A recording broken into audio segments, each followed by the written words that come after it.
الحمدللہ رب العالمین والصلاة والسلام علی سید الانبیاء والمرسلین اما بعد فاعوذ باللہ من الشیطان الرجیم بسم اللہ الرحمن الرحیم۔ الحمدللہ الہادی پروگرام میں حضرت موسیٰ علیہ السلام کے بارے میں اللہ تبارک و تعالیٰ نے قرآن عظیم میں جو آیات نازل فرمائیں، جو ان کے واقعات بیان فرمائے، چاہے ان واقعات کا تعلق آپ کے بچپن سے ہے، آپ کی جوانی سے ہے، آپ کے لیے نبوت کے اظہار کے حکم سے ان کا تعلق ہے،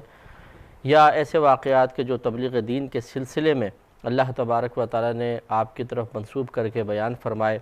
یا اور دیگر آپ کی قوم کے واقعات، وہ تمام باتیں الحمدللہ یہاں پہ عرض کرنے کی سعادت حاصل ہو رہی ہے۔ اور آپ کو ہمارے پروگرام کے فارمیٹ بھی معلوم ہی ہے کہ ہم کسی ایک موضوع کا انتخاب کرنے کے بعد اس سے متعلقہ آیات کی تفسیر مستند تفاسیر کی روشنی میں آپ کے سامنے پیش کرنے کی سعادت حاصل کرتے ہیں، اور مقصود قرآن فہمی ہے تاکہ اچھی طریقے سے ہمیں آیات کے نزول میں پوشیدہ مقصود الہی سمجھنے میں آسانی پیدا ہو، اور ہم اللہ تبارک و تعالیٰ کی رضا کو حاصل کرنے میں کامیاب ہو جائیں۔ ابھی جو موسیٰ علیہ السلام سے متعلق بات چل رہی تھی، وہ تبلیغ دین کا آپ کا معاملہ عرض کیا جا رہا تھا کہ اللہ تبارک و تعالیٰ نے قرآن عظیم میں ارشاد فرمایا کہ موسیٰ علیہ السلام فرعون کے دربار میں گئے اللہ تعالیٰ کے حکم سے، وہاں جا کر معجزات کا اظہار فرمایا اور اسے اسلام کی طرف مائل کیا، ایمان کی طرف مائل کیا، ایمان قبول کرنے کی طرف بلایا، لیکن فرعون نے انکار کیا۔ اس وقت اس کی قوم کا ایک شخص جس نے اپنے ایمان کو چھپایا ہوا تھا، صاحب ایمان ہو چکا تھا، اللہ تبارک و تعالیٰ کے حکم سے، اللہ تعالیٰ کی طرف سے عطا کردہ ہمت سے وہ کھڑا ہوا اور اس نے اپنا فریضہ تبلیغ سر انجام دیا۔ اور یہ ضروری ہے کہ ہر زمانے میں کچھ لوگ حق کی بات کریں اور کچھ لوگ ضرور اس کی تائید کریں۔ اگر حق کی بات کہنے والے خاموش ہو جائیں اور تائید کرنے والے خوفزدہ ہو کر حق کی تائید کرنا چھوڑ دیں گے تو یقینی سی بات ہے کہ باطل عام ہوگا، ناحق کا غلبہ ہوگا،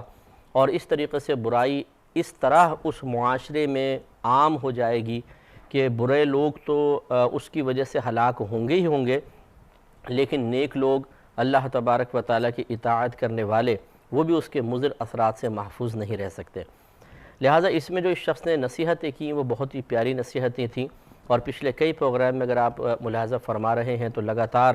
آپ سماعت فرما رہے ہوں گے کہ اللہ تبارک و تعالیٰ نے اس شخص کو اس خوف زدہ کر دینے والے ماحول میں اتنی جامع نصیحت کرنے کی توفیق عطا فرمائی، جس سے معلوم ہوا کہ جب اللہ تبارک و تعالیٰ کسی کو اپنا مقرب بنا لیتا ہے، جب انسان حق پر ہوتا ہے، تو پھر من جانب اللہ اسے ایسی ہمت بھی دے دی جاتی ہے کہ وہ اطراف کی پرواہ کیے بغیر حق بات کو زبان پر لاتا ہے، اور اس کے اظہار کا بھی اس کو موقع دیا جاتا ہے، بلکہ اس کی زبان کی تاثیر کی برکت سے دوسرے کے قلوب میں صحیح اور حق بات راسخ ہو جاتی ہے اور وہ اسے قبول کرنے پر مجبور ہو جاتے ہیں۔ یہ فرعون کی بدبختی تھی بہرحال کہ اس نے قبول نہیں کیا،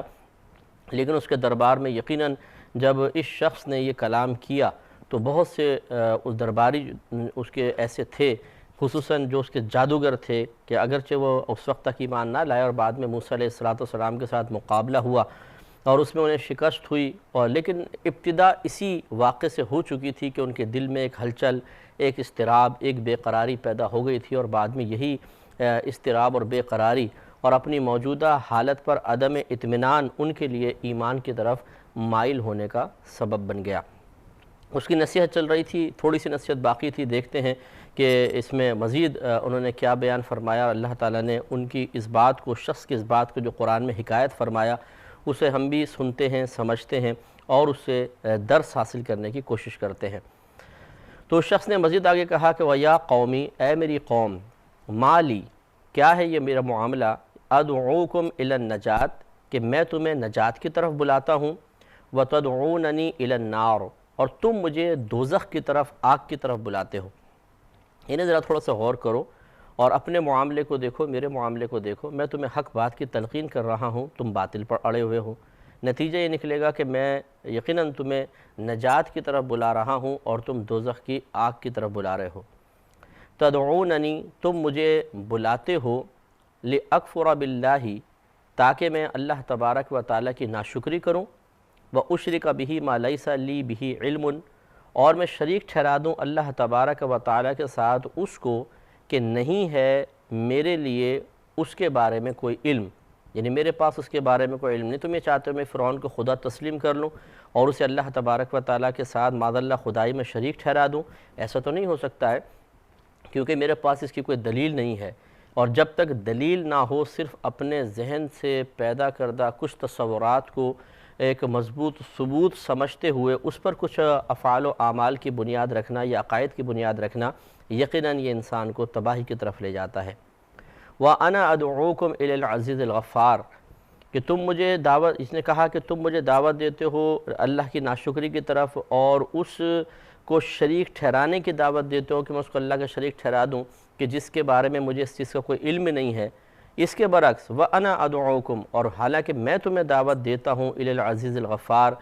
اللہ تبارک و تعالیٰ کی طرف جو غالب ہے، بہت بخشنے والا ہے۔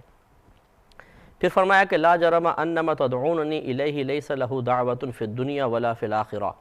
اور یقیناً محض تم مجھے بلاتے ہو اس کی طرف کہ نہیں ہے اس کے لیے کوئی دعوت دنیا میں اور نہ آخرت میں، یعنی جس چیز کی طرف تم مجھے بلا رہے ہو کہ فرعون کی اطاعت کریں، اللہ تبارک و تعالی نے تو یہ دعوت نہیں دی، نہ دنیا کے اندر یہ دعوت ہے، نہ آخرت میں اس کی کوئی تلقین کی جائے گی۔ اس کا مطلب نتیجہ یہی نکلا کہ تمہارا جو موقف ہے وہ غلط ہے اور میرا موقف 100% درست ہے، لہٰذا تم اللہ تبارک و تعالیٰ کی طرف مائل ہو۔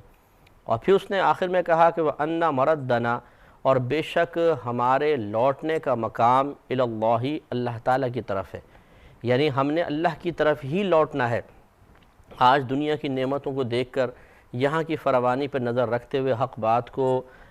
قبول نہ کرنا اور اس سے روگردانی کرنا، بلکہ حق بات کہنے والے کو اپنا دشمن تصور کرنا، کل یہ تمہیں اللہ تعالیٰ کی بارگاہ میں رسوا کروا سکتا ہے۔ وَأَنَّ الْمُسْرِفِينَ هُمْ أَصْحَابُ النَّارِ، اور بے شک حد سے بڑھنے والے وہی دوزخی ہوتے ہیں۔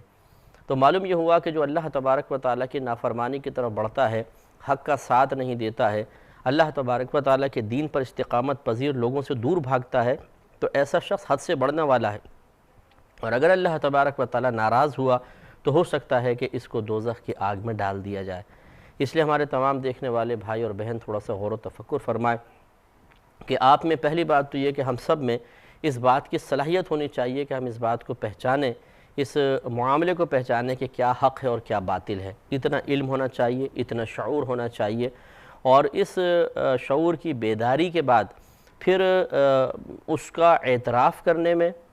اور اس کے بعد عملی طور پر اس حق کے قریب ہونے میں یا اس حق بات کو اپنے اوپر نافذ کرنے میں دیر نہیں کرنی چاہیے۔ تو ایسا ہوتا ہے بسا اوقات کہ پہلی بات تو ہمیں شعور ہی حاصل نہیں ہوتا کہ حق کیا ہے اور ناحق کیا ہے۔ کبھی ایسا ہوتا ہے کہ شعور تو ہمیں حاصل ہوتا ہے کہ یہ حق ہے یہ ناحق ہے، لیکن ہم اس کا اعتراف نہیں کرتے،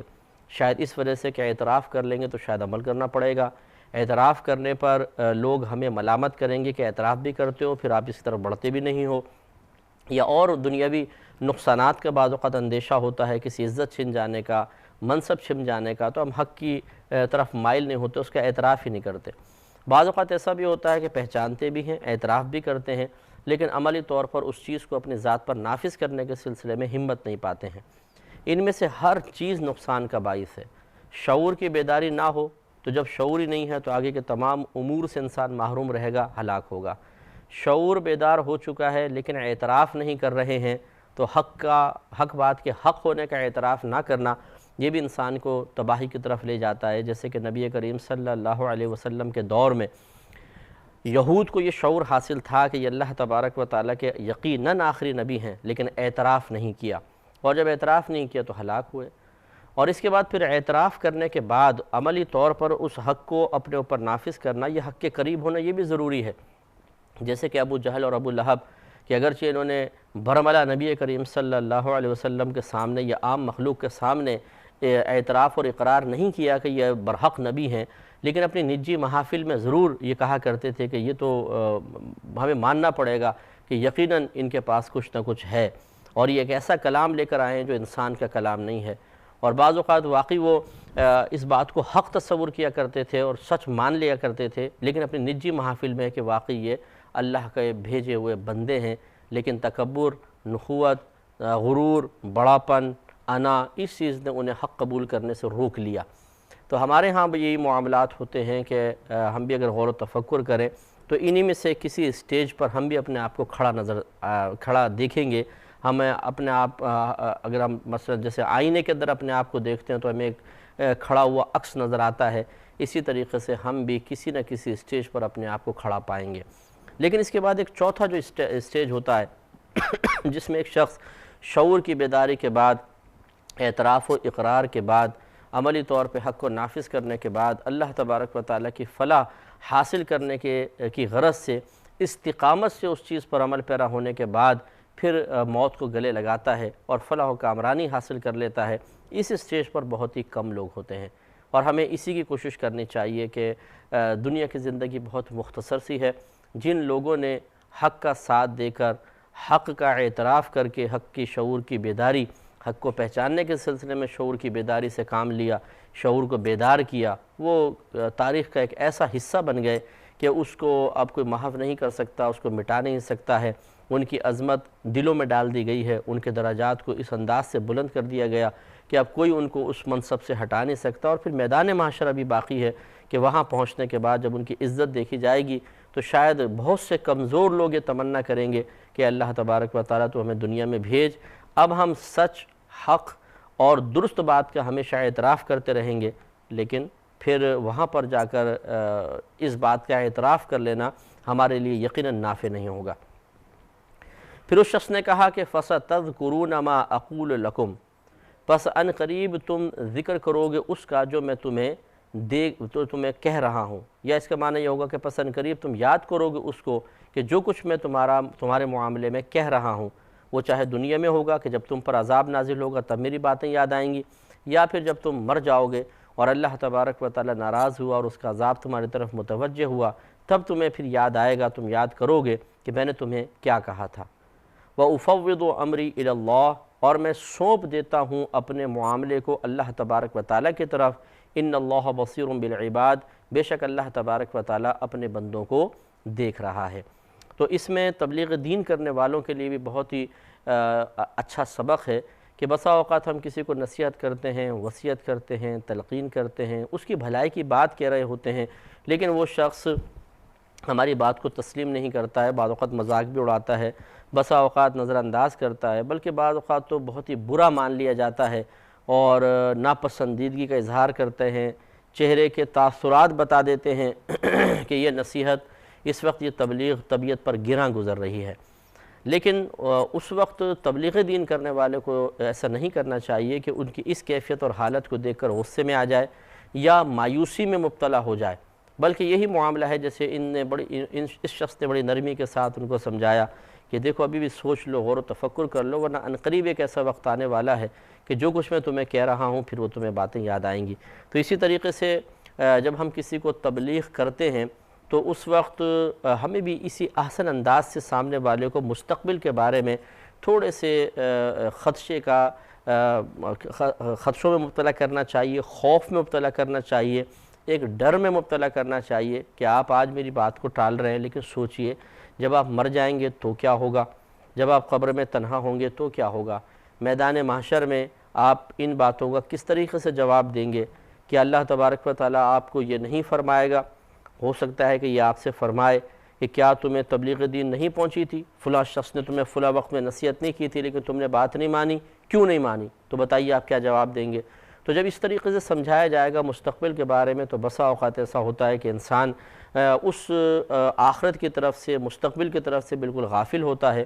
اور موجودہ حالات، موجودہ ماحول اس پر اتنا غالب ہوتا ہے کہ وہ آئندہ کی پرواہ کیے بغیر موجودہ حق بات کو ٹال رہا ہوتا ہے، اس کا مذاق اڑا رہا ہوتا ہے، بلکہ اس حق بات تک دوسروں کو پہنچنے سے روک رہا ہوتا ہے۔ لیکن جب ہم مستقبل کے بارے میں اس کو احساس دلاتے ہیں تو پھر فوراً وہ اس کا ایک احساس اور شعور بیدار ہوتا ہے کہ یہ میں کیا کر رہا ہوں، تو بسا اوقات وہ توبہ کی طرف مائل ہوتا ہے۔ اسی طریقے سے ہمیں بھی کرنا چاہیے۔ اور دوسری بات، اس شخص نے آخر میں کہا کہ میں اپنا تمام معاملہ اللہ تبارک و تعالیٰ کے سپرد کرتا ہوں۔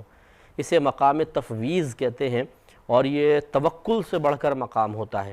کہ توکل کے اندر تو معاملہ یہ ہوتا ہے کہ ہم تمام تر کوشش کریں گے لیکن اس کا نتیجہ اللہ تبارک و تعالیٰ کے سپرد کر دیں گے۔ تو توکل اور کوشش آپس میں کوئی مخالف چیزیں نہیں ہیں۔ اسی لیے نبی کریم صلی اللہ علیہ وسلم نے ایک اعرابی سے ارشاد فرمایا جو تھوڑا سا نماز میں لیٹ ہو گئے، تو انہوں نے عرض کیا رسول اللہ صلی اللہ علیہ وسلم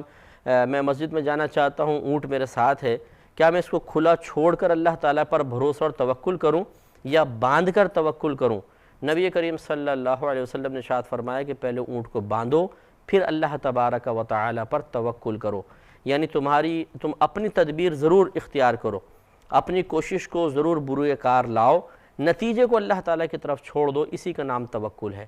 لیکن تفویض یہ ہوتی ہے کہ انسان ترک تدبیر کر کے مکمل طور پہ اپنا ہر معاملہ اللہ کے سپرد کر دیتا ہے۔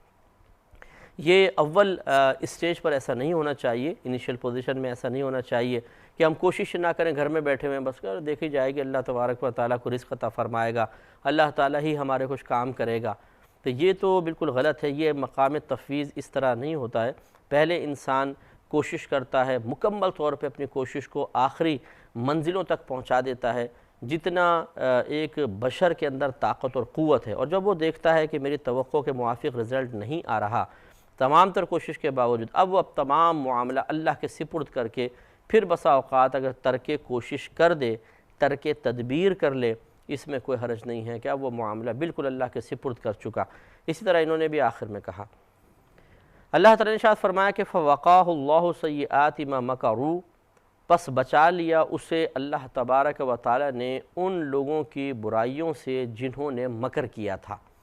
یعنی اس شخص کو بھی محفوظ رکھا، موسیٰ علیہ السلام بھی مراد ہو سکتے ہیں کہ موسیٰ علیہ السلام کو محفوظ رکھا فرعونیوں سے۔ وَحَاقَ بِآلِ فِرْعَوْنَ سُوءُ الْعَذَابِ، اور گھیر لیا آل فرعون کو عذاب کی برائی نے،